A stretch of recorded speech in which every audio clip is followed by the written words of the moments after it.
নমস্কাৰ প্ৰিয় ছাত্ৰ ছাত্ৰীসকল যোৱা ক্লাছত মই যেটো বিজনেছ অৰ্গেনাইজেশ্যন এণ্ড মেনেজমেণ্টৰ তোমালোকক ক্লাছটো লৈছিলোঁ সেইটো BCOC 132 কোড নম্বৰ তাৰ ব্লক 1 ইউনিট 1ৰ যেটো পাৰ্টলৈকে মই ক্লাছটো লৈছিলোঁ সেইটোৰ সমাপ্তি কৰিছিলোঁ যে বিজনেছৰ বৈশিষ্ট্য ফিচাৰ্স বা ক্যাৰেক্টাৰিষ্টিক্স সম্বন্ধে মই অলপ কৈছিলোঁ তো আজি মোৰ সেকেন্ড ক্লাছত তোমালোকক ফিচাৰ্স বিলাক আকৌ এবাৰ ৰিকেপ কৰি দিম যাতে তোমালোকৰ বুজাত সহজ হয় তো ফিচাৰ্স বা ক্যাৰেক্টাৰিষ্টিক্স অফ বিজনেছ মানে হ'ল ব্যৱসায় প্ৰতিষ্ঠানৰ বৈশিষ্ট্য মানে কি বস্তু আমি দেখা পালে আমি বুজিব পাৰিম যে ই এটা ব্যৱসায় প্ৰতিষ্ঠান সিহঁতৰ যিবিলাক বস্তু আমি দেখা পাওঁ তেতিয়া আমি সিহঁতক পাৰ্থক্য আনিব পাৰিম যে এইটো ব্যৱসায় প্ৰতিষ্ঠান হয় ই এটা বেলেগ হয় তো সেই ফিচাৰ্স বা ক্যাৰেক্টাৰিষ্টিক্স মানে বৈশিষ্ট্যবোৰ হ'ল এক নম্বৰ প্ৰধানত চাৰিটাই থাকে বৈশিষ্ট্য এক নম্বৰ হ'ল এটা ব্যৱসায় প্ৰতিষ্ঠানে সদায় সামগ্ৰী বয়বস্তু আৰু সেৱা লৈ কাম কৰে এতিয়া সামগ্ৰীটো যদি আমি চাওঁ তেনেহলে আমি কি ক'ব লাগিব যে যিমান ধৰণৰ সামগ্ৰী আছে দ্ৰব্য যেটো আমাৰ দৈনন্দিন জীৱনত লাগে সেইবোৰ এটা ব্যৱসায় প্ৰতিষ্ঠানে পাৰচেজ কৰে কিনে আকৌ বিক্ৰী কৰে ষ্টকত ৰাখে গোডাউনত ষ্টক কৰি ৰাখে যেতিয়া আমাৰ দৰকাৰ হয় কাস্টমাৰৰ যেতিয়া দৰকাৰ হয় তেতিয়া বজাৰত সেইবোৰ এৰি দিয়ে তো এটা ব্যৱসায় প্ৰতিষ্ঠানৰ উদ্দেশ্যই থাকে যে কাস্টমাৰৰ ফুল স্যাটিসফ্যাকশন দিয়াৰ কাৰণে সিহঁতে সদায় প্ৰস্তুত থাকিব লাগিব এতিয়া ফুল স্যাটিসফ্যাকশন কেনেকৈ দিব মানে সামগ্ৰীবোৰ সাপ্লাই কৰি এডিকুৱেট কোয়ান্টিটিত মানে পৰ্যাপ্ত পৰিমাণে সামগ্ৰীবোৰ মাৰ্কেটত বজাৰত এৰি দিব যেতিয়া আমাৰ ডিমান্ড যাব বা আমাৰ যেতিয়া ওয়ান্টস বিলাক স্যাটিসফাই কৰাৰ সময় আহিব তেতিয়া এটা ব্যৱসায় প্ৰতিষ্ঠানে সামগ্ৰীবোৰ যেটো সিহঁতে ডিল কৰে যেটো সামগ্ৰী লৈ সিহঁতে বিজনেছ কৰি আছে সেইবোৰ সিহঁতে বজাৰত এৰি দিব তো সেইটো হ'ল এক নম্বৰ দুই নম্বৰ হ'ল সেৱা আগবঢ়ায় আমি দেখা পাইছো কিছুমান ব্যৱসায় প্ৰতিষ্ঠান আছে যে সিহঁতে গুডস লৈ ডিল নকৰে সামগ্ৰী লৈ কেনা বেচা নকৰে পাৰচেজ সেল নকৰে সিহঁতে অনলি সেৱা আগবঢ়ায় সেৱা মানে সাৰ্ভিস ৰেন্ডাৰ কৰে যেনেকৈ transportation service telecommunication service insurance service banking service warehousing service এনেকৈ বিভিন্ন ধৰণৰ সাৰ্ভিস আছে সেৱা যিবোৰ আমাৰ দৰকাৰ পৰে সেই সেৱাবিলাকো মানুহৰ আমাৰ সাধাৰণ মানুহৰ বহুত সময়ো দৰকাৰ পৰে তো সেই সেৱাবোৰ আগবঢ়ায় কিছুমান ব্যৱসায় প্ৰতিষ্ঠানে তো আমি দেখা পালো যে দুটা বস্তু সামগ্ৰী আৰু সেৱা এই দুটা বস্তু ব্যৱসায় প্ৰতিষ্ঠানে ডিল কৰিবই লাগিব তেতিয়াই আমি হিহঁতক ক'ব পাৰিম যে ই এটা ব্যৱসায় প্ৰতিষ্ঠান তো এইটো হ'ল তাৰ প্ৰথম বৈশিষ্ট্য দুই নম্বৰ বৈশিষ্ট্য হ'ল ব্যৱসায় প্ৰতিষ্ঠানৰ যে ধাৰাবাহিকতা আৰু নিয়মিততা মানে কন্টিনিউটি এণ্ড ৰেগুলাৰিটি আমি জানো যে ব্যৱসায় প্ৰতিষ্ঠান এটা অলপ দিনৰ কাৰণে অলপ কেমা মাহৰ কাৰণে বা 4-5 বছৰৰ কাৰণে এটা নুখুলে এস্টাবলিশ নকৰে তাৰ প্ৰধান লক্ষ্যই হয় বিজনেছ প্ৰতিষ্ঠানৰ যে লং পিৰিয়ডৰ কাৰণে তাৰ বিজনেছটো খোলা যেনেকৈ 40 বছৰ 50 বছৰ বা তাতোকৈ বেছি যাতে তাৰ ব্যৱসায় প্ৰতিষ্ঠানটো চলাব পাৰে সেইটোৱে এটা ব্যৱসায় প্ৰতিষ্ঠানৰ মালিকৰ উদ্দেশ্য থাকে লক্ষ্য থাকে তো এই যে কন্টিনিউ কৰা তাৰ কামবোৰ বিজনেছৰ এক্টিভিটিজবোৰ নিয়মিতভাৱে ৰেগুলাৰ বেসিছত কন্টিনিউটি মেইনটেইন কৰা সেইটো এটা 2 নম্বৰ বৈশিষ্ট্য। 3 নম্বৰ বৈশিষ্ট্য হ'ল বিজনেছৰ লাভৰ উদ্দেশ্য, অৰ্থাৎ প্ৰফিট মোটিভ। প্ৰতিটা ব্যৱসায় প্ৰতিষ্ঠানৰ উদ্দেশ্যই হ'ল, লক্ষ্যই হ'ল লাভ উপাৰ্জন কৰা, যিমান পাৰে বেছি লাভ উপাৰ্জন কৰা। সিহঁতৰ উদ্দেশ্য হ'ব যে কম সময়ত কম খৰচত বেছি লাভ উপাৰ্জন কৰিব কেনেকৈ পাৰিব, সেইটো সিহঁতে সদায় চাই থাকে। তো প্ৰফিট মোটিভ সিহঁতৰ এটা বৈশিষ্ট্য, 3 নম্বৰ বৈশিষ্ট্য হ'ল। আৰু 4 নম্বৰ হ'ল বিপদৰ উপাদান, মানে হ'ল ৰিস্ক ফেক্টৰ বা ৰিস্ক এলিমেণ্ট। এইটো আমি কি ক'ম যে ব্যৱসায় প্ৰতিষ্ঠান এটা সৰু হওক বা মধ্যম আকাৰৰ হওক বা ডাঙৰ হওক, তাৰ ভিতৰত ৰিস্ক থাকিবই, বিপদ থাকিবই। বিপদ নহ'লে কোনো ব্যৱসায় প্ৰতিষ্ঠান হ'ব নোৱাৰে। এতিয়া সৰু ব্যৱসায় প্ৰতিষ্ঠান হ'লে তাৰ বিপদটোও কম হ'ব, যিমান ডাঙৰ হ'ব সিমান বিপদ ডাঙৰো হ'ব পাৰে। এতিয়া এই যে ৰিস্ক ফেক্টৰ, সেইটো অলপ ভালকৈ আলোচনা কৰিব লাগিব। যেনেকৈ ৰিস্ক এলিমেণ্ট বা ৰিস্ক ফেক্টৰ আমি 2 ৰকমৰ বিপদ আমি দেখা পাওঁ। এটা হ'ল ইণ্টাৰনেল, এটা হ'ল এক্সটাৰ্নেল। আভ্যন্তৰীণ বিপদ আৰু বহিৰাংগন যিটো বিপদ। আভ্যন্তৰীণ যিটো মানে ব্যৱসায় প্ৰতিষ্ঠানৰ ভিতৰতেই যিবিলাক বিপদ হয়, কেনেদৰে এইবিলাক বিপদ হ'ব পাৰে, যেনেকৈ চুৰি হৈ গ'ল, বস্তু যিমান আছিল ব্যৱসায় প্ৰতিষ্ঠানটোত, সেইটো কেতিয়াবা চুৰ হৈ যাব পাৰে, কেতিয়াবা শ্বৰ্ট চাৰ্কিটৰ বাবে জুই লাগি যাব পাৰে, বানপানীৰ বিপদ এটা হ'ব পাৰে। এনেকুৱা বা ষ্টাফ এমপ্লয়ীবিলাকে কৰিলে, ষ্ট্ৰাইক কৰিলে, সেইটো এটা বিপদৰ নিচিনাই আমি ধৰিব পাৰোঁ। তো এইবোৰ হ'ল আভ্যন্তৰীণ বিপদ। আৰু যিটো ব্যৱসায় প্ৰতিষ্ঠানৰ বাহিৰৰ বিপদ, সেইটো হ'ল এক্সটাৰ্নেল। যেনেকৈ চৰকাৰে কিছুমান নিয়ম নীতি পৰিৱৰ্তন কৰি দিলে, ব্যৱসায়ৰ লগত যিটো জড়িত থকা যিবিলাক নিয়ম নীতি, সেইবোৰ পৰিৱৰ্তন কৰি দিলে, গভৰ্ণমেণ্ট ৰুলছ, ৰেগুলেশ্যনছ, ল এইবোৰ। তাৰপিছত হয়তো সেইটো হ'ব পাৰে যে ফেশ্বন এটা চেঞ্জ হৈ গ'ল, যিটো কাৰেণ্ট ফেশ্বন চলি আছিল, যিটো প্ৰেজেণ্ট ট্ৰেণ্ডত যিটো ফেশ্বন চলি আছিল, সেইটো হঠাৎ পৰিৱৰ্তন হৈ গ'ল। তেতিয়া কি হ'ল, সেই এটা নিৰ্দিষ্ট ফেশ্বন চলি থকাৰ সময়ত এটা ব্যৱসায় প্ৰতিষ্ঠানে যিবোৰ প্ৰডাকশ্যন কৰিছিল বা ষ্টক কৰি ৰাখিছিল বস্তুবিলাক, তো ফেশ্বনটো চেঞ্জ হোৱাৰ লগে লগে সেইবোৰ বস্তু আৰু মাৰ্কেটত বিক্ৰী নহ'বও পাৰে। তেতিয়া এটা ডাঙৰ ক্ষতি ব্যৱসায় প্ৰতিষ্ঠানৰ হ'ব পাৰে। আৰু এটা এক্সটাৰ্নেল ৰিস্ক হ'ল যেনেকৈ ফল ইন ডিমাণ্ড। যেনেকৈ সাধাৰণ মানুহৰ ডিমাণ্ড, যিটো চাহিদা, সেইটোৰ যদি কমি যায় হঠাৎ কিবা কাৰণত, ডিমাণ্ড যদি ফল হয়, তেতিয়াও ব্যৱসায় প্ৰতিষ্ঠানৰ ক্ষতি হ'ব পাৰে। কেনেকৈ? কাৰণ ডিমাণ্ড যেতিয়া আছিল, তেতিয়া ব্যৱসায় প্ৰতিষ্ঠানে পৰ্যাপ্ত পৰিমাণে বস্তু কিনি ষ্টক কৰি থৈছিল গোডাউনত। কিন্তু ডিমাণ্ডটো ফল হোৱাৰ লগে লগে সেই বস্তুবোৰ আৰু বিক্ৰী নহয়, মাৰ্কেটত ছাপ্লাই কৰি দিলেও সেইবোৰ নচলে, তেতিয়া এটা লছৰ কথা আছে। তাৰপিছত আৰু এটা হ'ব পাৰে এক্সটাৰ্নেল ৰিস্ক, যেনেকৈ শ্বৰ্ট ছাপ্লাই অফ ৰ মেটেৰিয়েলছ, মানে কেঁচামাল যিবোৰ আছে সেইবোৰ যোগানটো অভাৱ হৈ গ'ল, যিকোনো কাৰণত যোগানৰ অভাৱ হ'ব পাৰে।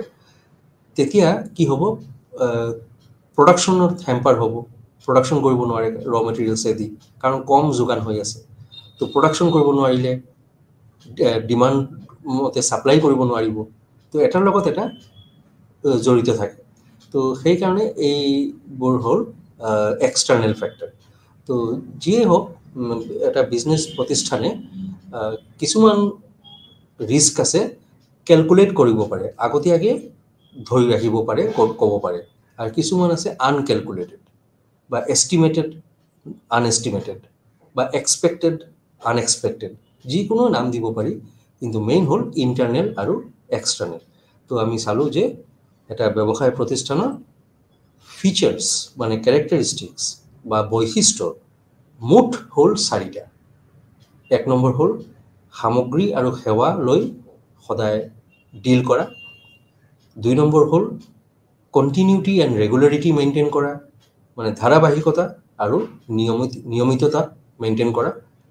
3 নম্বৰ হ'ল প্ৰফিট মটিভেটেড, ব্যৱসায় প্ৰতিষ্ঠানৰ লাভৰ উদ্দেশ্য থাকিবই, লাভৰ লক্ষ্য থাকিবই, লাভ উপাৰ্জন কৰাটো। আৰু 4 নম্বৰ হ'ল ৰিস্ক ফেক্টৰ বা ৰিস্ক এলিমেণ্ট, মানে বিপদৰ উপাদান। এই 4টাই হ'ল তাৰ প্ৰধান উদ্দেশ্য ব্যৱসায় প্ৰতিষ্ঠানৰ। এতিয়া নেক্সট আজিৰ যিটো টপিক মই ক'বলৈ ওলাইছোঁ সেইটো হ'ল ব্যৱসায়ৰ উদ্দেশ্য। ব্যৱসায়ৰ উদ্দেশ্য মানে কি উদ্দেশ্যেৰে এটা ব্যৱসায় প্ৰতিষ্ঠান এষ্টাব্লিছ কৰা হয়, মানে আৰম্ভ কৰা হয়। সেই উদ্দেশ্যবোৰ তাৰ আগতে মই এটা কথা ক'ব বিচাৰিছোঁ যে আমি যে সাধাৰণ মানুহ, আমি জীয়াই থাকোঁ কিহৰ কাৰণে? বিভিন্ন ধৰণৰ কাম কৰাৰ কাৰণে আমাৰ জীৱনত।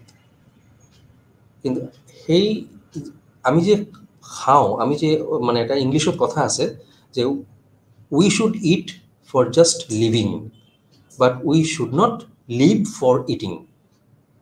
মানে আমি অকল খোৱাৰ কাৰণে জীয়াই থাকিব নালাগে। আমি জীয়াই থাকোঁ খোৱাৰ কাৰণে যে জীয়াই থাকোঁ সেইটো নহয়, আমি খাব লাগে জীয়াই থকাৰ কাৰণে। তো এই যিটো কনচেপ্ট এইটো আমি এটা ব্যৱসায় প্ৰতিষ্ঠানৰ লগতো তুলনা কৰিব পাৰোঁ।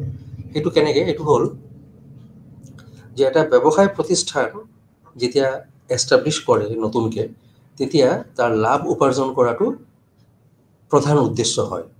সেইটো চবেই মানি লয়, লাভ উপাৰ্জন কৰাটো।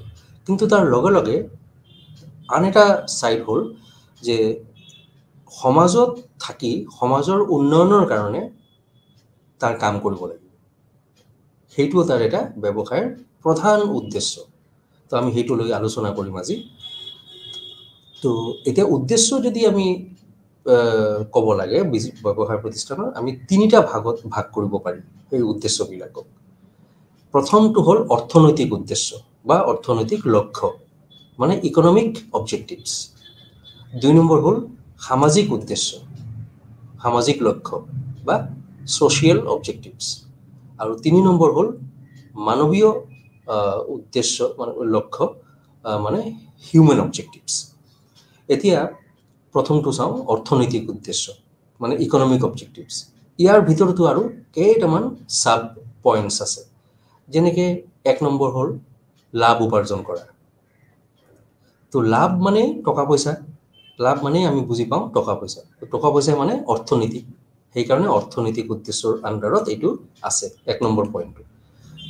ইয়াত কি লিখিব লাগিব যে এটা ব্যৱসায় প্ৰতিষ্ঠানৰ প্ৰধান উদ্দেশ্যই হ'ল লাভ উপাৰ্জন কৰা। কম খৰচত কম সময়ত যাতে বেছি লাভ উপাৰ্জন কৰিব পাৰে, সেইটো তাৰ প্ৰধান লক্ষ্য। 2 নম্বৰ অৰ্থনৈতিক উদ্দেশ্য হ'ল নতুন বজাৰ আৰু অঞ্চল অন্বেষণ কৰা, মানে নিউ মাৰ্কেটছ, নিউ এৰিয়া এইবিলাক এক্সপ্ল'ৰ কৰা। এটা ব্যৱসায় প্ৰতিষ্ঠানৰ মালিকে সদায় এইটো চাব যে তাৰ মানে নতুন যিমান মাৰ্কেট সি ওলাব পাৰিব, নতুন এৰিয়া ওলাব পাৰিব, তাতে তাৰ ব্যৱসায়টো প্ৰসাৰণ কৰিব পাৰিব, সিমানেই তাৰ লাভ উপাৰ্জনটো বেছি হ'ব। তো নতুন বজাৰ, আজি এটা বজাৰত ক্ৰয় বিক্ৰয় কৰি আছে, কালি 2টা বা 3টা বজাৰত ক্ৰয় বিক্ৰয় কৰিলে। তেনেকৈ এই নতুন বজাৰ আৰু অঞ্চল অন্বেষণ কৰা তাৰ এটা অৰ্থনৈতিক উদ্দেশ্য। কাৰণ অৰ্থনৈতিক কিয় কৈছে? কাৰণ যিমান নতুন বজাৰ, নতুন অঞ্চল, এৰিয়া এইবোৰ এক্সপ্ল'ৰ কৰিব, সিমানেই তাৰ বস্তুবোৰ তাতে বিক্ৰী কৰিব পাৰিব আৰু টকা পইচা বেছি লাভ উপাৰ্জন কৰিব পাৰিব, সেইকাৰণে অৰ্থনৈতিক। 3 নম্বৰ হ'ল অধিক আৰু অধিক গ্ৰাহক সৃষ্টি কৰে, মোৰ এণ্ড মোৰ কাষ্টমাৰ্ছ ক্ৰিয়েট কৰা। এইটোতো আমি চবেই বুজি পাওঁ যে যিমান কাষ্টমাৰ সংখ্যা বাঢ়িব, কাষ্টমাৰৰ সংখ্যা, গ্ৰাহকৰ সংখ্যা যিমান বাঢ়িব, সিমানেই তাৰ বিক্ৰী বেছি হ'ব, আৰু বিক্ৰী বেছি হ'লে লাভ উপাৰ্জন বেছি কৰিব পাৰিব। তো অৰ্থনৈতিক উদ্দেশ্য। 4 নম্বৰ হ'ল বৃদ্ধি আৰু সম্প্ৰসাৰণ কৰা, মানে গ্ৰ'থ আৰু এক্সপানশ্যন, গ্ৰ'থ এণ্ড এক্সপানশ্যন। মানে এটা ব্যৱসায় প্ৰতিষ্ঠান যদি সদায় বহু দিনলৈকে একেধৰণেই চলি আছে, তেনেহ'লে তাৰ লাভ উপাৰ্জনটো মানে ক'ব পাৰি যে বেছিকৈ হোৱা নাই। তো যদি তাৰ গ্ৰ'থ আৰু এক্সপানশ্যন কৰে ভিতৰত আৰু বাহিৰত, তেতিয়া আমি বুজিব পাৰিম যে তাৰ নিশ্চয় লাভ বেছি হৈছে, সেইকাৰণে তাৰ বৃদ্ধি আৰু সম্প্ৰসাৰণো হৈছে, মানে গ্ৰ'থ আৰু এক্সপানশ্যন।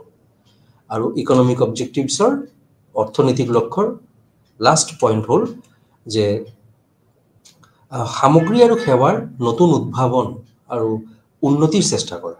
যেনেকৈ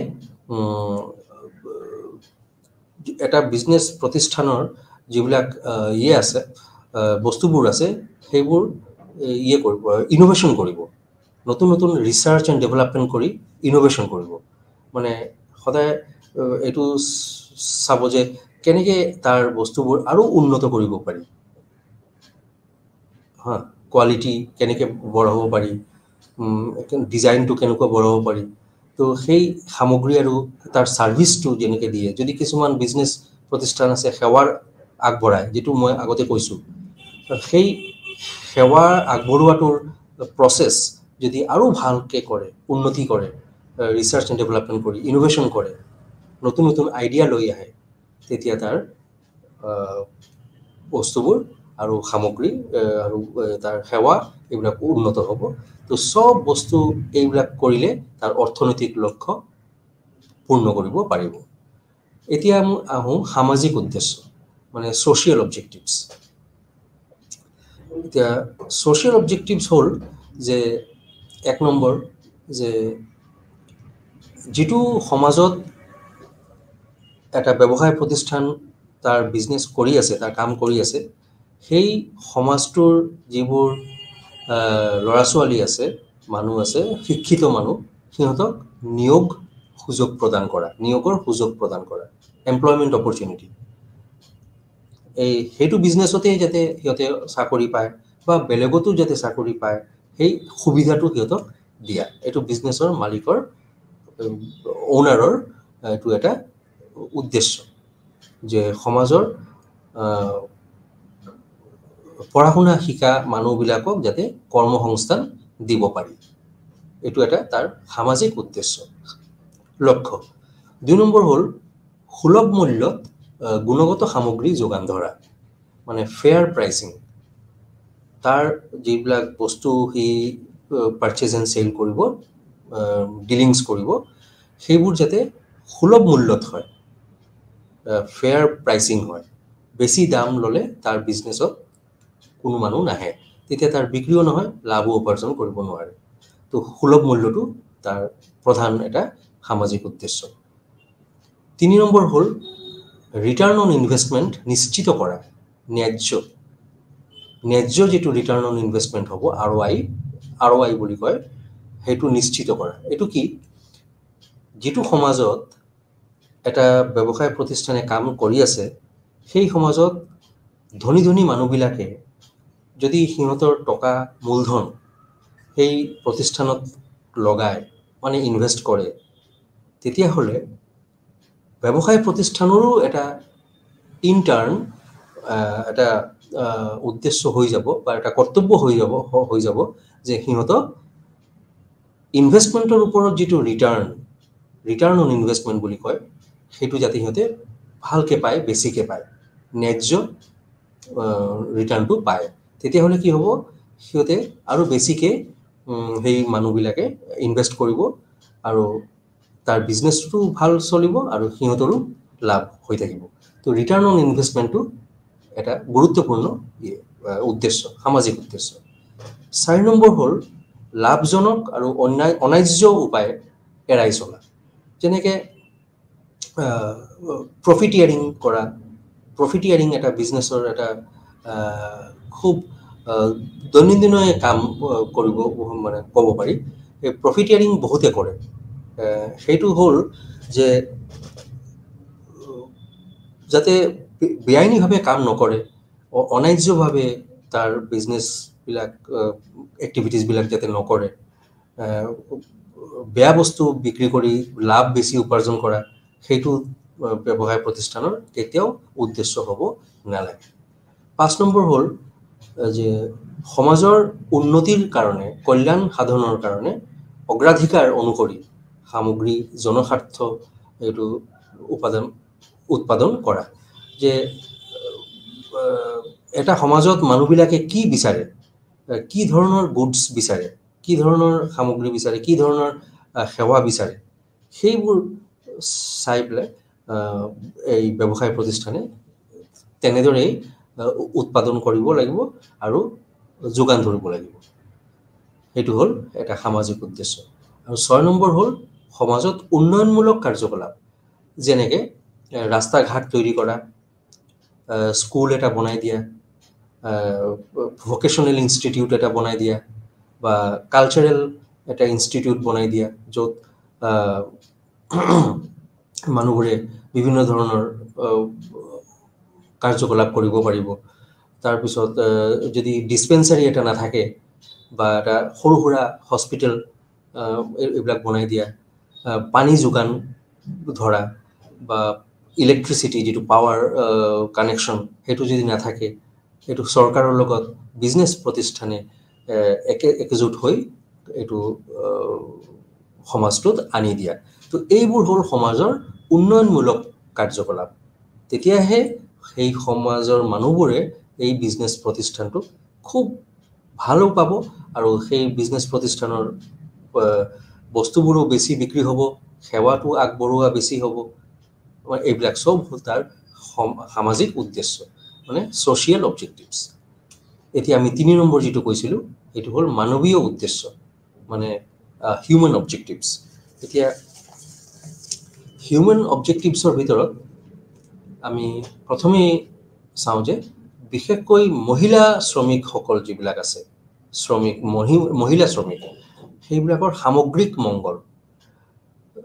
ধৰি লওঁ যে কিছুমান মহিলা শ্ৰমিক যিবিলাক আছে সিহঁতৰ মেটাৰ্নিটি বেনিফিট দিব লাগিব, সিহঁতক যেতিয়া দৰকাৰ হ'ব সিহঁতক মেটাৰ্নিটি বেনিফিট দিব লাগিব। 2 নম্বৰ, সিহঁতৰ কৰ্ম সন্তুষ্টি আৰু উন্নয়নৰ যত্ন লোৱা, সিহঁতৰ যিটো ৱৰ্ক ছেটিছফেকশ্যন যাতে পায়, সিহঁতে যাতে কাম কৰি ভাল পায়, সন্তুষ্টি পায়, ৱৰ্ক ছেটিছফেকশ্যন যাতে পায়, আৰু লগে লগে উন্নয়নৰ সিহঁতৰ ডেভেলপমেণ্টৰো ব্যৱস্থা কৰা। 3 নম্বৰ হ'ল য'ত শ্ৰমিকবিলাকে ৱৰ্কাৰ্ছবিলাকে কাম কৰিব তাতে চেনিটেশ্যন, প্ৰপাৰ চেনিটেশ্যন, ক্লিনলিনেছ, মানে পৰিষ্কাৰ পৰিচ্ছন্নতা এইবোৰ বজাই ৰাখিবই লাগিব। সেইটো হ'ল মানৱীয় উদ্দেশ্য বিজনেছৰ এটা প্ৰতিষ্ঠানৰ। 4 নম্বৰ হ'ল কৰ্মচাৰীৰ ল'ৰা ছোৱালীবিলাকক যদি সিহঁতে শিক্ষিত হয়, উপযুক্ত শিক্ষা অনুযায়ী সিহঁতক শ্ৰম প্ৰদান কৰা বা ক'ৰবাত চাকৰিৰ ব্যৱস্থা সুৰক্ষা প্ৰদান কৰা।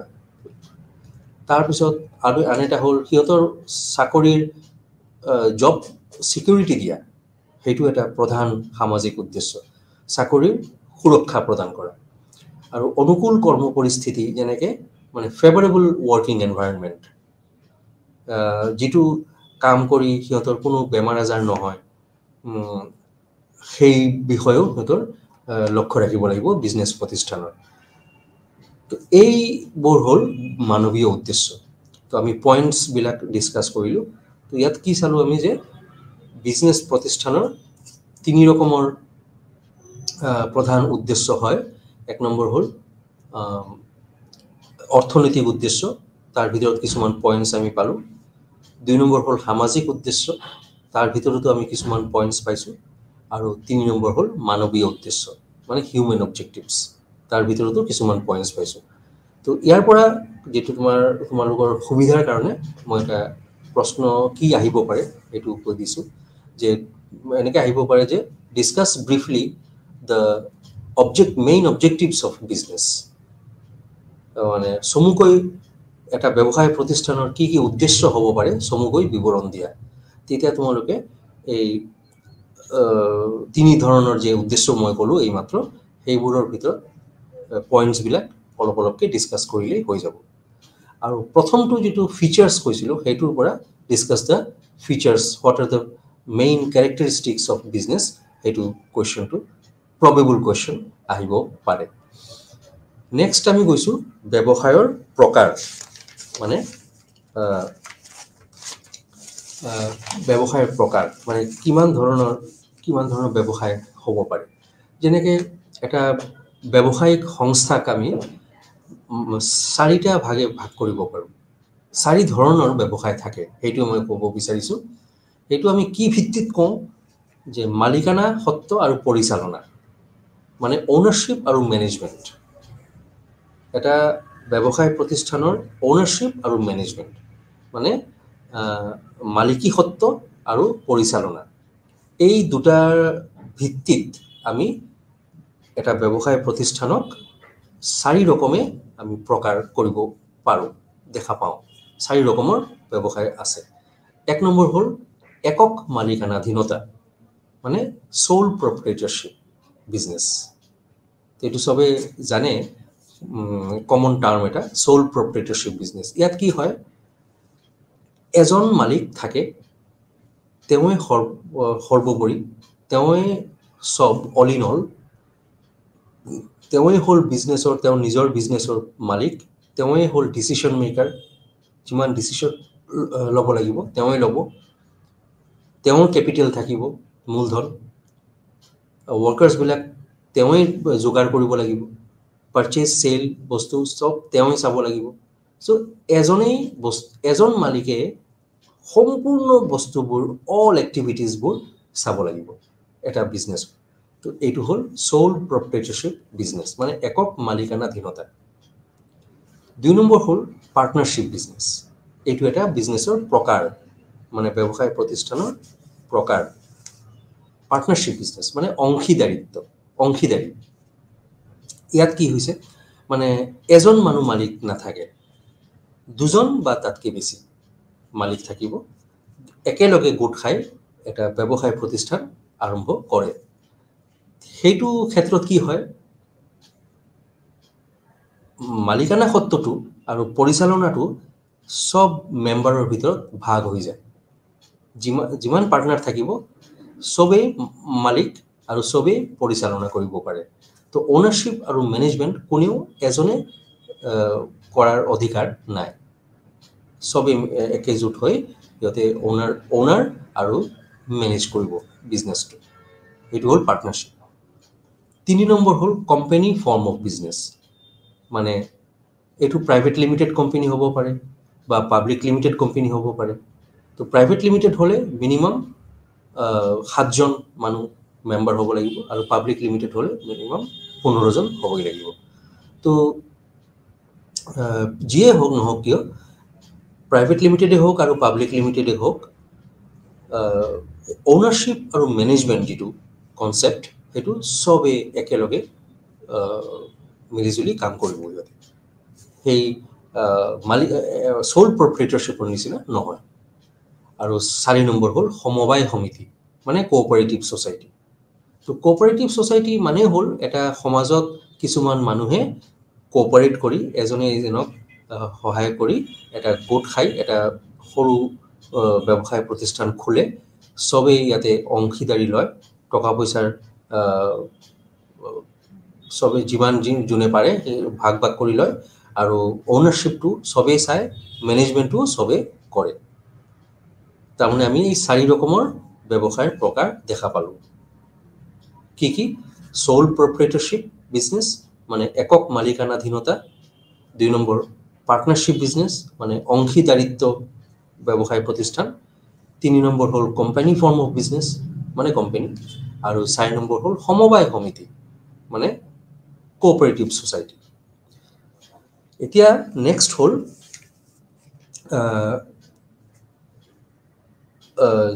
এইটো হ'ল ইণ্ডাষ্ট্ৰী। ইণ্ডাষ্ট্ৰী মানে হ'ল উদ্যোগ। ইণ্ডাষ্ট্ৰী মানে কি, উদ্যোগৰ অৰ্থটো কি?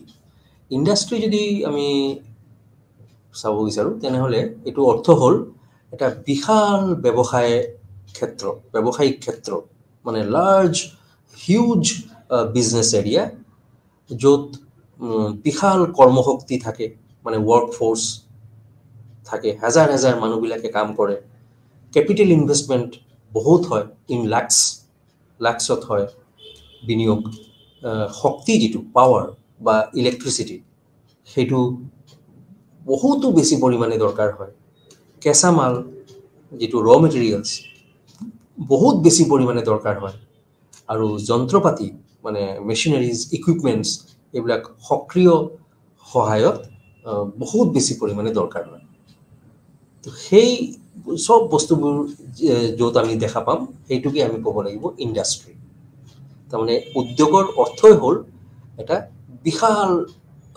ব্যৱসায়িক ক্ষেত্ৰ মানে বিজনেছ এৰিয়া য'ত কৰ্মশক্তি মানে ৱৰ্ক ফ'ৰ্চ কেপিটেল মানে মূলধন ইনভেষ্টমেণ্ট শক্তি মানে পাৱাৰ ইলেক্ট্ৰিচিটি কেঁচা মাল মানে ৰ মেটেৰিয়েলছ আৰু যন্ত্ৰপাতি মানে এই মেচিনাৰিজ ইকুইপমেণ্টছ এইবোৰ এডিকুৱেট কোৱান্টিটিত দৰকাৰ হয় ছাফিচিয়েণ্ট কোৱান্টিটিত দৰকাৰ হয় আৰু তেতিয়া যিটো চব লৈ কাম কৰে সেইটোৱে হ'ল উদ্যোগ আমি ক'ব পাৰোঁ বা ইণ্ডাষ্ট্ৰি এতিয়া ইণ্ডাষ্ট্ৰিৰ পিছত আমি ক্লাছিফিকেশ্যনটো চাব লাগিব যে কিমান ধৰণৰ ক্লাছিফিকেশ্যন আছে এতিয়া ক্লাছিফিকেশ্যন যিটো উদ্যোগৰ শ্ৰেণী বিভাজন কৰিব পাৰি সেইটো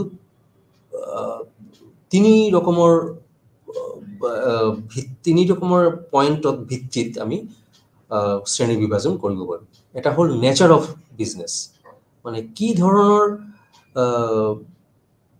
তাৰ এক্টিভিটিজৰ কি নেচাৰ অৰ্থাৎ কি ধৰণৰ তাৰ কাৰ্যকলাপ কৰে সেইটোৰ ওপৰতো তাৰ ক্লাছিফাই কৰা যায় ইণ্ডাষ্ট্ৰি 2 নম্বৰ হ'ল ইনভেষ্টমেণ্ট লেভেল কিমান বেছি ইনভেষ্টমেণ্ট কৰিছে কেপিটেল সেইটোৰ ওপৰতো আমি পিছত আমি এইটো ডিছকাছ কৰিম সেইটোৰ ওপৰতো ক্লাছিফাই কৰা যায় আৰু 3 নম্বৰ হ'ল সাইজ মানে আকাৰ কিমান সৰু কিমান ডাঙৰ তাৰ আকাৰটো সেইটোৰ ওপৰতো ক্লাছিফাই কৰা যায় তো ইণ্ডাষ্ট্ৰি ক্লাছিফিকেশ্যনটো খুব ইম্পৰ্টেণ্ট এটা টপিক সেইটো 1 নম্বৰ ইয়ে হ'ল এই পইণ্টছবিলাকৰ আমি ইয়ে কৰিব পাৰোঁ ক্লাছিফাই কৰিব পাৰোঁ তো প্ৰধান কিন্তু শ্ৰেণী বিভাজন 5 ৰকমৰ আছে এটা হ'ল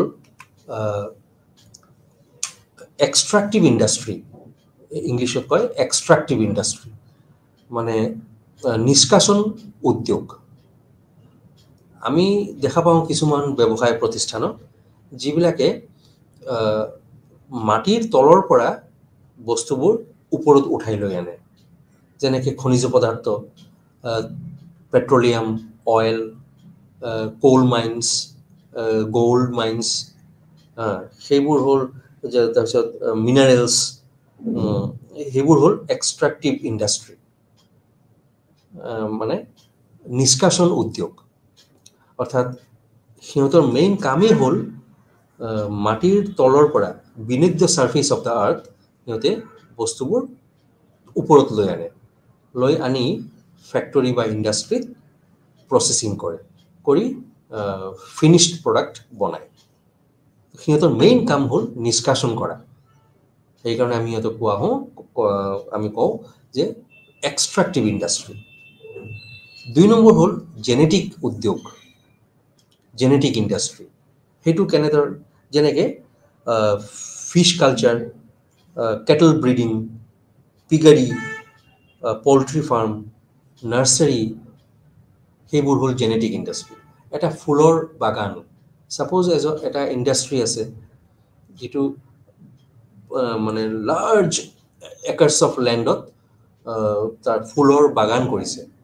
বিভিন্ন ধৰণৰ ফুল ৰোপণ কৰিছে আৰু এইবিলাক ডাঙৰ যেতিয়া হয় তেতিয়া বিক্ৰী কৰে ফিছ কালচাৰ কিছুমানে কৰে পুখুৰীত সৰু পোনাবিলাক এৰি দিয়ে আৰু যিবিলাক মাছ যেতিয়া ডাঙৰ হয় তেতিয়া এইবিলাক উঠাই হ'লচেলত বিক্ৰী কৰে ঠিক তেনেকৈ কেটল ব্ৰিডিং পিগাৰিজ এইবোৰো সৰু সৰু বাচ্চাবিলাকক লৈ আনি ডাঙৰ দীঘল কৰি মাৰ্কেটত বিক্ৰী কৰি দিয়ে হোলচেল ৰেটত। তো এইবিলাক হ'ল জেনেটিক ইণ্ডাষ্ট্ৰীৰ আণ্ডাৰত থাকে। এনেকুৱাও আমি বিজনেছ পাওঁ, ইণ্ডাষ্ট্ৰী পাওঁ, আছে। তো সেইবোৰ হ'ল জেনেটিক ইণ্ডাষ্ট্ৰী।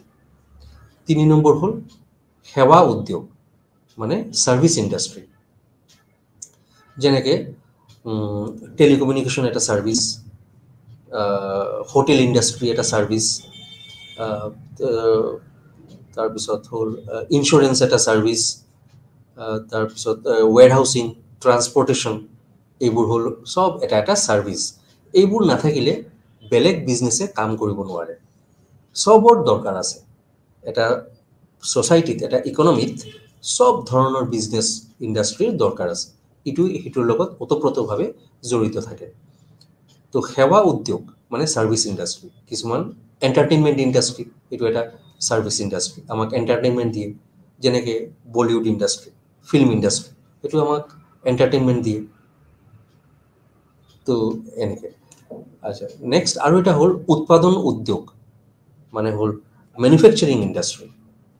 সিহঁতৰ মেইন কাম হ'ল যে ডাঙৰ ডাঙৰ মেচিনাৰী, ইকুইপমেণ্টছ, ইলেক্ট্ৰিকেল বস্তু, সেইবোৰ সিহঁতে তৈৰি কৰে আৰু কৰি মাৰ্কেটত হোলচেলত বিক্ৰী কৰি দিয়ে। আৰু যিবোৰ ইণ্ডাষ্ট্ৰী বা বিজনেছৰ এইবোৰ বস্তু লাগে সিহঁতে কিনি লয়। তো মেনুফেকচাৰিং ইণ্ডাষ্ট্ৰী ডাঙৰ ডাঙৰ বস্তুবিলাক তৈৰি কৰে, মেচিনাৰিজ, ইকুইপমেণ্টছ, তাৰপিছত ইলেক্ট্ৰিকেল বস্তু, আৰু যেনেকৈ গাড়ী, আইৰণ এণ্ড ষ্টীল, লোহা, ইস্পাত, cotton textile, sugar industry, paper industry, cement industry, fertiliser, এইবোৰ চব হ'ল উৎপাদন উদ্যোগ। আৰু নেক্সট হ'ল নিৰ্মাণ উদ্যোগ, এটা হ'ল কনষ্ট্ৰাকশ্যন ইণ্ডাষ্ট্ৰী। কনষ্ট্ৰাকশ্যন ইণ্ডাষ্ট্ৰী হ'ল সিহঁতে মেইন কাম কৰে যে ৰাস্তা ঘাট তৈৰি কৰি দিয়ে, ফ্লাইঅভাৰ বনাই দিয়ে, সাগৰৰ ওপৰত ব্ৰিজ বনাই দিয়ে, তাৰপিছত ডাঙৰ ডাঙৰ বিল্ডিংছবোৰ খাৰা কৰি দিয়ে, বনাই দিয়ে, শ্বপিং মল বনাই দিয়ে। এইবোৰ যিমান আছে সিহঁতৰ কনষ্ট্ৰাকশ্যন ইণ্ডাষ্ট্ৰীৰ কাম। তো আমি কি দেখা পালোঁ যে সেই যে প্ৰথমে কৈছিলোঁ nature of business, nature of work, 2 number size of the business, 3 number capital investment. এই তিনিটা পইণ্টৰ ওপৰত ভিত্তি কৰি আমি ইণ্ডাষ্ট্ৰীক ক্লাছিফাই কৰিব পাৰোঁ। এই ক্লাছিফাই কেইটা পালোঁ আমি, যেনেকৈ এক্সট্ৰাক্টিভ ইণ্ডাষ্ট্ৰী মেইনলি হ'ল এই 5টা। এক্সট্ৰাক্টিভ ইণ্ডাষ্ট্ৰী মানে নিষ্কাশন উদ্যোগ, 2 নম্বৰ জেনেটিক ইণ্ডাষ্ট্ৰী মানে জেনেটিক উদ্যোগ, 3 নম্বৰ সেৱা উদ্যোগ মানে ছাৰ্ভিচ ইণ্ডাষ্ট্ৰী, 4 নম্বৰ উৎপাদন উদ্যোগ মানে মেনুফেকচাৰিং ইণ্ডাষ্ট্ৰী, আৰু 5 নম্বৰ হ'ল নিৰ্মাণ উদ্যোগ মানে কনষ্ট্ৰাকশ্যন ইণ্ডাষ্ট্ৰী। এই 5 ৰকমত আমি ক্লাছিফাই কৰিব পাৰোঁ, অলপ অলপ লিখিব লাগিব। তো ইয়াৰ পৰা প্ৰশ্ন যিটো আহিব পাৰে সেইটো হ'ল what do you mean by industry and what are the classification of industry, বা classify the different types of industries, এনেকৈ এটা কুৱেশ্যন আহিব পাৰে। নেক্সট যিটো টপিক আজি মই ডিছকাছ কৰিম সেইটো হ'ল কমাৰ্চ। কমাৰ্চ মানে হ'ল বাণিজ্য। এতিয়া কমাৰ্চ সাধাৰণতে কি বুজা যায়? কমাৰ্চ মানে বাণিজ্য মানে হ'ল সাধাৰণতে শব্দটোৰ অৰ্থই হ'ল যে উৎপাদক আৰু চূড়ান্ত গ্ৰাহকৰ মাজৰ এটা সংযোগ তৈয়াৰ কৰা। উৎপাদক মানে প্ৰডিউচাৰ বা মেনুফেকচাৰাৰ অফ এনিথিং, এইটো গুডছ হ'ব পাৰে, ছাৰ্ভিচ হ'ব পাৰে। তো যি উৎপাদক হ'ব, প্ৰডিউচাৰ হ'ব বা মেনুফেকচাৰাৰ হ'ব, তাৰ আৰু চূড়ান্ত গ্ৰাহক মানে আমি সাধাৰণ মানুহ, জেনেৰেল পাব্লিক, আমি সেইবোৰ কনজিউম কৰোঁ, সেইকাৰণে আমাক কনজিউমাৰ বুলি কোৱা হৈছে। তো প্ৰডিউচাৰ আৰু কনজিউমাৰ এই দুটা আল্টিমেট পইণ্ট, চ'ৰ্চ, প্ৰডিউচাৰ এটা চ'ৰ্চ আৰু কনজিউমাৰ এটা চ'ৰ্চ, এই দুটা সোৰ্সৰ ভিতৰত যেটো লিংক বনাই দিয়ে, যেটো সমন্বয়ে, যেটো সংযোগ তৈয়াৰ কৰি দিয়ে, সেইটোকে কোৱা হয় কমাৰ্চ। এটা কথাত বা সাধাৰণ কথাত বাণিজ্য মানেই হ'ল এটা সমন্বয় সাধন কৰা, সংযোগ সৃষ্টি কৰা, লিংক ক্ৰিয়েট কৰা। কাৰ ভিতৰত? প্ৰডিউচাৰ আৰু কনজিউমাৰৰ ভিতৰত। দুটা আল্টিমেট পইণ্ট। সেইটো হ'ল ফাৰ্ষ্ট পইণ্ট প্ৰডিউচাৰ, এইটো হ'ল লাষ্ট পইণ্ট কনজিউমাৰ। এই দুটাৰ ভিতৰত সমন্বয় তৈয়াৰ কৰা, এইটোৱে হ'ল কমাৰ্চ, মানে বাণিজ্য। এতিয়া আমাৰ বিভিন্ন ধৰণৰ ইচ্ছা থাকিব পাৰে, ওৱান্টছ, হিউমেন ওৱান্টছ, আনলিমিটেড আমি জানো। আমাৰ ডিমাণ্ডছবোৰ বিভিন্ন ধৰণৰ হ'ব পাৰে, সময়ে সময়ে সেইবিলাক সলনি হ'ব পাৰে। তো সেইমতে এটা ব্যৱসায় প্ৰতিষ্ঠানে আমাৰ ইচ্ছা পূৰণ কৰাৰ কাৰণে সদায় ব্যস্ত থাকিব লাগিব।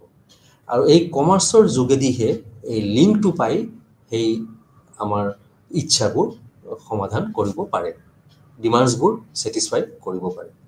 এতিয়া আন এটা তাৰ কাম হ'ল কমাৰ্চৰ যে আনইণ্টাৰাপ্টেড আৰু স্মুথ ফ্ল' অফ গুডছ।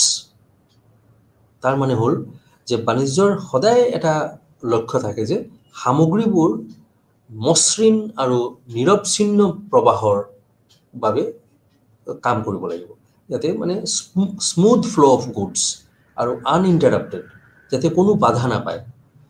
প্ৰডিউচাৰে গুডছ তৈয়াৰ কৰিলে তাৰ পৰা মাজত বিভিন্ন মিডলমেন থাকে, সেইবোৰ পাৰ হৈ আহি লাষ্ট পইণ্ট যিটো কনজিউমাৰ মানে আমালৈ এই বস্তুবোৰ আহিব লাগিব আনইণ্টাৰাপ্টেড, মানে কোনো বাধা নোপোৱাকৈ আৰু মসৃণভাৱে, স্মুথ আৰু আনইণ্টাৰাপ্টেড। সেইটো হ'ল কমাৰ্চৰ কাম, সেইটো কমাৰ্চে কৰি দিয়ে। সেইকাৰণে তাক প্ৰথমেই কোৱা হৈছে ই এটা লিংক, এটা সমন্বয় বা সংযোগ সাধন কৰা মাধ্যমটো বুজায় কমাৰ্চ। এইটো গুৰুত্বপূৰ্ণ এটা কথা। আচ্ছা, এতিয়া ইয়াৰ ভিতৰত কিন্তু কিছুমান বাধা হ'ব পাৰে, যিটো আনইণ্টাৰাপ্টেড কৈছিলোঁ, কিন্তু ইণ্টাৰাপশ্যন তাত থাকে। আমি প্ৰেক্টিকেলি আমি দেখা পাইছোঁ ইণ্টাৰাপশ্যন থাকে। মানে প্ৰডিউচাৰৰ পৰা কনজিউমাৰলৈ গুডছ আৰু ছাৰ্ভিচেছ যিয়েই নহওক কিয় অহাৰ সময়ত কিছুমান বাধাৰ সন্মুখীন হয়। 4 ৰকমৰ বাধা আছে, যেনেকৈ ব্যক্তিৰ বাধা, মানে হিন্ড্ৰেন্স, মানে বাধা, হিন্ড্ৰেন্স অফ পাৰ্চন, ব্যক্তিৰ বাধা। 2 নম্বৰ জ্ঞানৰ বাধা, মানে হিন্ড্ৰেন্স অফ নলেজ। 3 নম্বৰ সময়ৰ বাধা, মানে হিন্ড্ৰেন্স অফ টাইম। আৰু 4 নম্বৰ হ'ল স্থানৰ বাধা, হিন্ড্ৰেন্স অফ প্লেচ। তো এই 4 ৰকমৰ বাধা যদিও থাকে প্ৰেক্টিকেলি, কিন্তু কমাৰ্চে সদায় এইটো চেষ্টা কৰে যাতে এই বাধাবোৰ অতিক্ৰম কৰিব পাৰে আৰু প্ৰডিউচাৰৰ পৰা কনজিউমাৰলৈ গুডছ এণ্ড ছাৰ্ভিচেছ যাতে স্মুথ ফ্ল' কৰিব পাৰে আৰু আনইণ্টাৰাপ্টেড কৰিব পাৰে। এতিয়া কমাৰ্চটো বুজি পালোঁ। এতিয়া আমি কমাৰ্চক এটা সুন্দৰ এটা ডায়েগ্ৰামেদি বুজাই দিব পাৰি। এটা চাৰ্ট আছে। এই কমাৰ্চটোক আমি দুটা মেইন ভাগে ভাগ কৰিব পাৰোঁ, প্ৰধান 2 ভাগে ভাগ কৰিব পাৰোঁ কমাৰ্চটো। এটা হ'ল ট্ৰেড, আন এটা হ'ল অক্সিলিয়াৰিজ টু ট্ৰেড। অক্সিলিয়াৰিজ মানে এইডছ মানে হেল্প কৰা, হেল্পিং, যিবিলাকে হেল্প কৰে ট্ৰেডক। তো এইটো হ'ল অক্সিলিয়াৰিজ টু ট্ৰেড, আৰু এটা হ'ল ট্ৰেড। এই দুটা ভাগে প্ৰধানতঃ কমাৰ্চক ভাগ কৰিব পাৰি। এতিয়া ট্ৰেডক আমি আৰু দুটা ভাগে ভাগ কৰিব পাৰোঁ। অক্সিলিয়াৰিজ টু ট্ৰেড বেলেগ আছে, সেইটো মই পিছত ক'ম। ট্ৰেড যিটো, সেইটোক আৰু দুটা ভাগে ভাগ কৰিব পাৰি। এটা হ'ল ইণ্টাৰনেল ট্ৰেড, এটা হ'ল এক্সটাৰ্নেল ট্ৰেড। ইণ্টাৰনেল ট্ৰেড হ'ল যিটো এটা দেশৰ ভিতৰতে হয়, আৰু এক্সটাৰ্নেল হ'ল এটা দেশে বেলেগ এটা দেশৰ লগত কৰে সেইটো। এতিয়া ইণ্টাৰনেল ট্ৰেড যিটো, সেইটোক আকৌ আৰু দুটা ভাগে ভাগ কৰিব পাৰি। এটা হ'ল ৰিটেইল আৰু এটা হ'ল হোলচেল, মানে খুচুৰা ব্যৱসায় আৰু wholesale, retail trade, wholesale trade. তো এইটো হ'ল ইণ্টাৰনেল। আৰু এক্সটাৰ্নেল যিটো ট্ৰেড আছিল, সেইটোক আৰু 3টা ভাগে ভাগ কৰিব পাৰি। এটা হ'ল ইম্পৰ্ট, এটা হ'ল এক্সপোৰ্ট আৰু এটা হ'ল ৰি এক্সপোৰ্ট।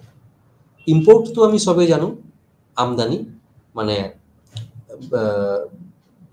বিদেশৰ পৰা যেতিয়া ভাৰতে কিবা বস্তু কিনিব আমাৰ দেশে, সেইটো কোৱা হয় ইম্পোৰ্ট।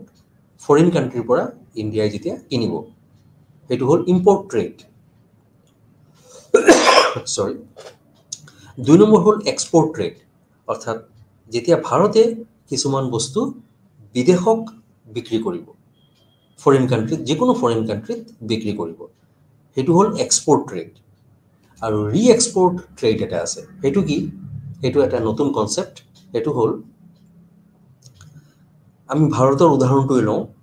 ভাৰতে যদি আমেৰিকাৰ পৰা এটা কিছুমান বস্তু লৈ আনে, প্ৰথমে এইটো হ'ল ইম্পোৰ্ট হৈ গ'ল, আনি ভাৰতত সেই বস্তুবিলাক ব্যৱহাৰ নকৰে, কি কৰিব? ভাৰতে অষ্ট্ৰেলিয়াক বিক্ৰী কৰি দিব। মই এনে এটা এক্সাম্পল কৈছোঁ। ভাৰত, আমেৰিকা আৰু অষ্ট্ৰেলিয়া। ভাৰতে কি কৰিলে? আমেৰিকাৰ পৰা বস্তু লৈ আনিলে, কিছুমান বস্তু লৈ আনিলে, আনি ভাৰতত এইবোৰ ব্যৱহাৰ নকৰাকৈ অষ্ট্ৰেলিয়াক বিক্ৰী কৰি দিলে। তো সেইটো হ'ল ৰি এক্সপোৰ্ট ট্ৰেড। তেনেকুৱা কনচেপ্টত যিটো বিজনেছ চলে, সেইটো কোৱা হয় ৰি এক্সপোৰ্ট।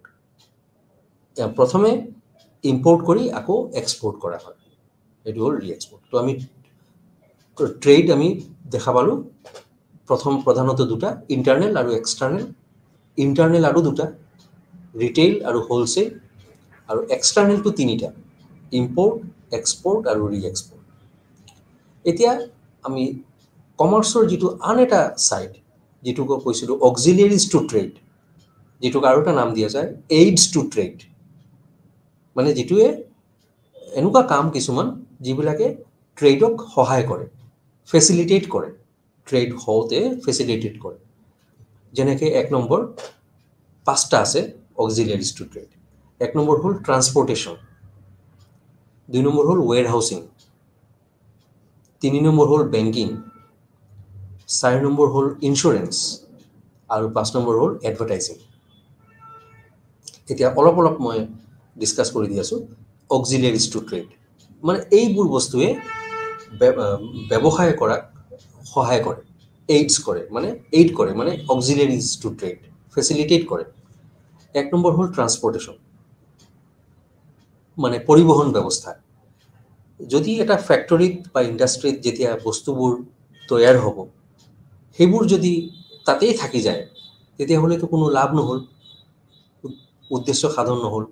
সেইবোৰ কি কৰিব লাগিব? ফেক্টৰীৰ পৰা from the place of producing মাৰ্কেটত আহিব লাগিব। তো কেনেকৈ আহিব? ট্ৰান্সপৰ্টেশ্যনত আহিব। মানে ৰোডৱেজ আছে, ৰেলৱেজ আছে, এয়াৰ ট্ৰান্সপৰ্ট আছে, ৱাটাৰৱেজ আছে। সেইবোৰেদি বস্তুবোৰ প্ৰডাকশ্যনৰ ঠাইৰ পৰা মাৰ্কেটলৈ লৈ আনিব, য'ত আচল কিনা বেচা হয়, য'ত পাব্লিকে কিনিব পাৰিব, তালৈ আনিব পাৰিব ট্ৰান্সপৰ্টেশ্যনেদি। তো সেইটো ট্ৰেডক সহায় কৰিলে ট্ৰান্সপৰ্টেশ্যন, সেইকাৰণে তাক কোৱা হয় অক্সিলিয়েৰি টু ট্ৰেড। 2 নম্বৰ হ'ল ৱেৰ হাউচিং। কিছুমান ক্ষেত্ৰত দেখা যায় যে একেবাৰে চব বস্তু বাৰে বাৰে বস্তু আনাতকৈ একেবাৰে যদি বেছিকৈ বস্তু কিনি আনে এটা বিজনেছে ইণ্ডাষ্ট্ৰীৰ পৰা, তেতিয়া আনি তাৰ যদি গোডাউন থাকে, মানে ৱেৰহাউচ ফেচিলিটি থাকে, তাত জমা কৰি থৈ দিব। আৰু যেতিয়া যেতিয়া দৰকাৰ হ'ব মাৰ্কেটত, আমাৰ জেনেৰেল পাব্লিকৰ যেতিয়া ডিমাণ্ড হ'ব, ৱান্টছ বাঢ়িব, তেতিয়া সেই বস্তুবোৰ গোডাউনৰ পৰা, ৱেৰহাউচৰ পৰা এৰি দিব বিজনেছে মাৰ্কেটত। তো ৱেৰহাউচিং এটা ডাঙৰ এৰিয়া, লাৰ্জ এৰিয়া হয়, য'ত মানে থাউজেণ্ডছ অফ বস্তু তাত ৱেৰহাউচ কৰি ৰখা যায় গোডাউনত। সেইটো হ'ল ট্ৰেডক সহায় কৰিলে, মানে অক্সিলিয়েৰি টু ট্ৰেড। 3 নম্বৰ হ'ল বেংকিং। বেংকিং এনেকুৱা এটা প্ৰতিষ্ঠান যিটো নহ'লে কোনো বিজনেছে কাম কৰিবই নোৱাৰে। প্ৰতিদিন বিজনেছৰ বিভিন্ন ধৰণৰ আদান প্ৰদান হৈ থাকে, পে'মেণ্টছ কৰিব লাগিব, ৰিচিভ কৰে, আজিকালিতো ইণ্টাৰনেট বেংকিঙো হৈছে, বিভিন্ন ধৰণৰ সুবিধা ওলাইছে। তো এই বেংকিঙৰ যোগেদি বিজনেছৰ কামবোৰ আৰু সোনকালে হয় আৰু দ্ৰুতগতিত হয় আৰু ভালকৈ হয়। লোন যেতিয়া বিজনেছে ল'ব বিচাৰে তেতিয়া বেংকত যায় লোন ল'ব পাৰে। তো বেংকিং এটা ডাঙৰ প্ৰতিষ্ঠান, খুবেই গুৰুত্বপূৰ্ণ প্ৰতিষ্ঠান, যিটোৱে ট্ৰেডক সহায় কৰে, সেইকাৰণে অক্সিলিয়াৰী কোৱা হৈছে। 4 নম্বৰ হ'ল ইঞ্চুৰেঞ্চ ছেক্টৰ। সেইটো এটা অক্সিলিয়াৰী টু ট্ৰেড। কেনেকৈ? যেতিয়া প্ৰডিউচাৰে তাৰ ফেক্টৰীত বা তাৰ ইণ্ডাষ্ট্ৰীত গুডছবিলাক প্ৰডাকশ্যন কৰিলে হিউজ কোৱান্টিটিত, যদি তাতে কিবা কাৰণত যদি জুই লাগি যায় বা থেফ্ট হৈ যায়, চুৰ হয়, বা যেতিয়া ট্ৰান্সপৰ্টেশ্যন কৰিব এক জেগাৰ পৰা আন এটা জেগালৈ লৈ যাব বস্তুবোৰ, তেতিয়া যদি এক্সিডেণ্টত বস্তুবোৰ বেয়া হৈ যায়, তেতিয়া সেই ক্ষতিটো যাতে পূৰণ কৰিব পাৰে সেইকাৰণে প্ৰডিউচাৰে ইঞ্চুৰেঞ্চ কৰি ৰাখে, বা বিজনেছমেনেও যেতিয়া তাৰ জেগাত আহি যাব বস্তু তেতিয়া তাতেওতো সেইবোৰ বস্তু হ'ব পাৰে, সেইকাৰণে সিও ইঞ্চুৰেঞ্চ কৰি ৰাখে। মানে প্ৰতিটা লেভেলত মানুহে ইঞ্চুৰেঞ্চ কৰি ৰাখে। তো এই ইঞ্চুৰেঞ্চ কাভাৰেজ এটা থাকে গুডছবিলাকৰ। যদি কিবা কাৰণত আনএক্সপেক্টেড কিবা হয় তেতিয়া ইঞ্চুৰেঞ্চ কোম্পানীৰ পৰা টকাটো পাই যাব, তেতিয়া আৰু ক্ষতি নহ'ল, প্ৰডিউচাৰৰো নহ'ল, মেনুফেকচাৰৰো ক্ষতি নহ'ল, আৰু ইফালে বিজনেছমেনৰো ক্ষতি নহ'ল। সেইকাৰণে তাক এটা ইম্পৰ্টেণ্ট অক্সিলিয়াৰী বুলি কোৱা হৈছে। আৰু 5 নম্বৰ হ'ল এডভাৰটাইজিং, বিজ্ঞাপন। এইটো এটা অক্সিলিয়াৰী টু ট্ৰেড। কেনেকৈ? মেনুফেকচাৰাৰে বা প্ৰডিউচাৰে যেতিয়া বস্তু বনায় ফেক্টৰীত বা ইণ্ডাষ্ট্ৰীত, আমিতো কোনেও গম নাপাওঁ কেতিয়া কি ধৰণৰ বস্তু বনি আছে, এইটো আমিতো গম নাপাওঁ। যেতিয়া মাৰ্কেটত আহে তেতিয়াহে আমি গম পাওঁ। তো সেই আমি গম পোৱাৰ সাধনটো কি? আমি যদি পেপাৰ পঢ়োঁ, নিউজ পেপাৰ, তাত এডভাৰটাইজমেণ্ট দিব কোম্পানীৰ মালিকে, তাতে এডভাৰটাইজমেণ্ট দিব যে আমাৰ এটা নতুন প্ৰডাক্ট আমি লঞ্চ কৰিছোঁ এইবাৰ, এনেকুৱা কোৱালিটি, এইটো দাম, এইটো ব্যৱহাৰ কৰিলে এইটো উপকাৰ হয়,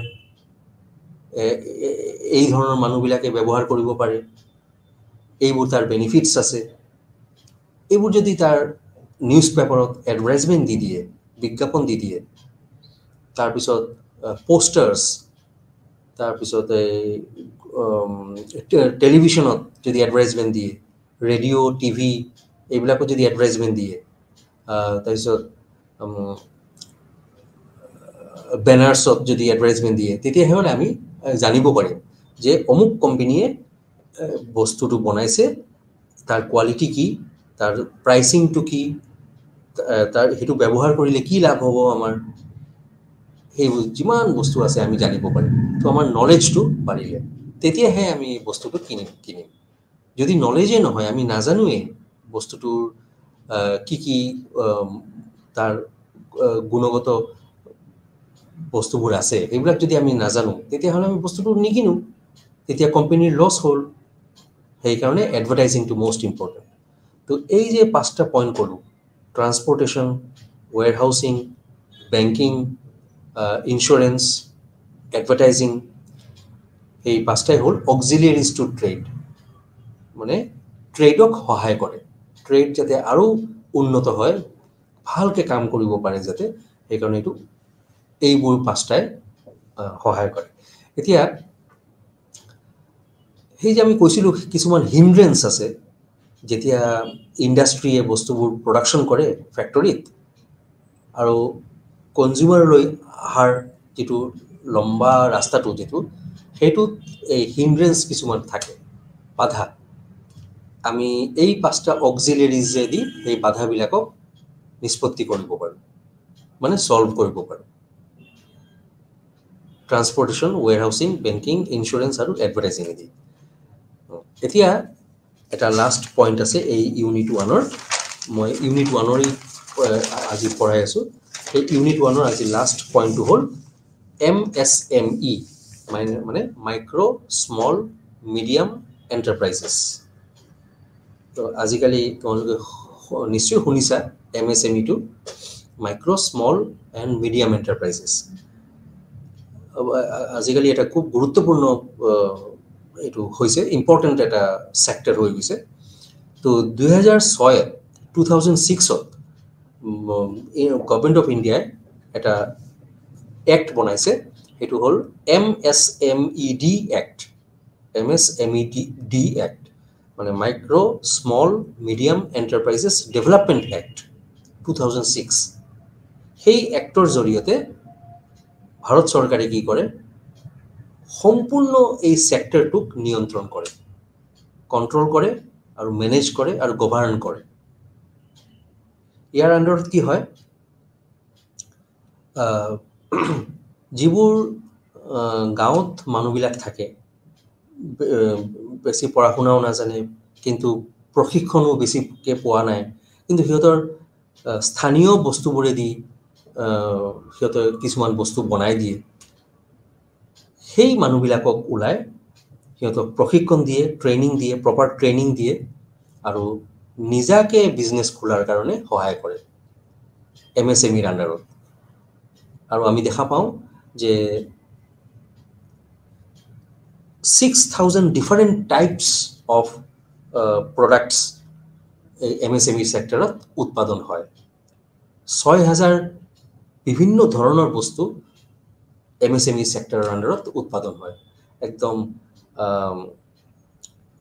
হাইটেকৰ, ট্ৰেডিশ্যনেলৰ পৰা হাইটেক ইণ্ডাষ্ট্ৰী বস্তুবিলাক, যিবিলাক আমাৰ ঐতিহ্যপূৰ্ণ পৰম্পৰাগত যিবিলাক বস্তু পৰম্পৰাগতভাৱে চলি আহিছে, সেইবোৰৰ পৰা আৰম্ভ কৰি হাইটেক বস্তুবোৰ, হাই টেকন'লজিৰ বস্তুবিলাকো MSMEৰ আণ্ডাৰত উৎপাদন হয় আজিকালি। তো গভৰ্ণমেণ্টে, ভাৰত চৰকাৰে এই ছেক্টৰটোক বেছি প্ৰাধান্য দি আছে, কাৰণ ইয়াত কি কৰে, সেই কিছুমান মানুহক প্ৰশিক্ষণ দিয়ে, দি পেলাই সিহঁতক ৰেজিষ্ট্ৰেশ্যন দিয়ে, MSMEৰ আণ্ডাৰত ৰেজিষ্ট্ৰেশ্যন দিয়ে। ৰেজিষ্ট্ৰেশ্যনটোক কোৱা হয় আধাৰ, উদ্যোগ আধাৰ বুলি কোৱা হয়। নিজাকে বিজনেছ খোলাৰ কাৰণে চেল্ফ অ'নাৰ হ'ব আৰু এণ্টাৰপ্ৰাইজ কৰিব, এণ্টাৰপ্ৰিনিয়াৰ হ'বৰ কাৰণে সিহঁতক বিভিন্ন ধৰণৰ সহায় কৰে। বেংকৰ পৰা লোন পাবলৈ সিহঁতক সহায় কৰে, খুব সোনকালে সিহঁতে লোন পায়, কিন্তু ৰেজিষ্ট্ৰেশ্যনটো দেখাব লাগিব, ৰেজিষ্টাৰ্ড মেম্বাৰ হ'ব লাগিব MSMEৰ আণ্ডাৰত। লোন পালে কি হ'ব, যিটো সিহঁতে ৰিটাৰ্ণ দিব লাগিব, যেতিয়া লোনটো পৰিশোধ যেতিয়া কৰিব লাগিব, তেতিয়া যিটো সুদৰ হাৰ, ৰেট অফ ইণ্টাৰেষ্ট, সেইটো গভৰ্ণমেণ্টে সিহঁতৰ কাৰণে কমাই দিছে, ৰেট অফ ইণ্টাৰেষ্টটো ইমান বেছি নহয়। তাৰপিছত গভৰ্ণমেণ্টে কৈছে যে তোমালোকে যিবিলাক বস্তু তৈয়াৰ কৰিবা, সেইবোৰ বস্তু আমি নিজে কিনি ল'ম, মানে গভৰ্ণমেণ্টে প্ৰথমে কিনি ল'ব, মানে গভৰ্ণমেণ্ট প্ৰায়ৰিটি। গভৰ্ণমেণ্টে সেইবিলাক বস্তু কিনি ল'ব, কিনি সিহঁতে বিক্ৰী কৰিব। তো এই যিবোৰ এণ্টাৰপ্ৰিনাৰ্ছ থাকিব, সিহঁতৰ এটা ডাঙৰ এটা চিন্তা দূৰ হৈ যায় যে গভৰ্ণমেণ্টে সিহঁতৰ বস্তুবিলাক প্ৰথমেই কিনি লয়। আচ্ছা, আন এটা সুবিধা দিছে গভৰ্ণমেণ্টে যে ইলেক্ট্ৰিচিটি যিমান সিহঁতৰ লাগিব প্ৰডাকশ্যন কৰাৰ সময়ত, ইলেক্ট্ৰিচিটিৰ যিটো কনজামশ্যনৰ বিলটো আহিব, সেইটো সিহঁতৰ ছাবচিডি পাব। ছাবচিডাইজড ৰেটত সিহঁতৰ ইলেক্ট্ৰিচিটি বিলটো জেনেৰেট হ'ব। আৰু আন এটা হ'ল টেক্স ৰিবেট পাব, টেক্সত ৰিবেট পাব, যিটো সিহঁতে যিবিলাক বস্তু বনাব, সেই বস্তু বনাই যেতিয়া সিহঁতে চেল কৰিব, বিক্ৰী কৰিব, তেতিয়াতো চেল টেক্স দিব লাগিব। সেই চেল টেক্সৰ এটা বছৰত যিমান সিহঁতৰ চেল টেক্স হ'ব, সেই চেল টেক্সৰ ওপৰত সিহঁতৰ এটা ৰেহাই পাব, মানে এটা ৰিবেট পাব, ভাল এটা ৰিবেট পাব। আৰু আন এটা সুবিধা দিছে গভৰ্ণমেণ্টে এই এণ্টাৰপ্ৰিনাৰ্ছবিলাকক, যে যেতিয়া বেংকৰ পৰা লোন অভাৰড্ৰাফ্ট কৰিব, যেতিয়া সিহঁতৰ যিমান লোন ল'ব লাগিব, সিহঁতৰ যিটো লিমিট আছে, সেই লিমিটতকৈ যেতিয়া বেছি লোন ল'ব বেংকৰ পৰা, মানে অভাৰড্ৰাফ্ট, তেতিয়া অভাৰড্ৰাফ্টৰ জেনেৰেলি আমি কি দেখা পাওঁ, ইণ্টাৰেষ্ট ৰেটটো বহুত বেছি হয়। কিন্তু এণ্টাৰপ্ৰিনাৰ্ছবিলাক, যিবিলাক গভৰ্ণমেণ্টে সিহঁতক প্ৰশিক্ষণ দি পেলাই এণ্টাৰপ্ৰিনাৰ্ছ কৰিছে MSMEৰ আণ্ডাৰত, সিহঁতক অভাৰড্ৰাফ্ট কৰিলে ৰেট অফ ইণ্টাৰেষ্টটো বহুতেই কম থাকে। তো এইবোৰ হ'ল সম্পূৰ্ণ এণ্টাৰপ্ৰিনাৰ্ছৰ সুবিধা আৰু কাম কৰাৰ পদ্ধতি এতিয়া বৰ্তমানে আৰু একো নাই আমি ব্লক 1 ইউনিট 1 আজি সমাপ্ত কৰিলোঁ নেক্সট ক্লাছত মই ব্লক 1 ইউনিট 2 আৰম্ভ কৰিম নমস্কাৰ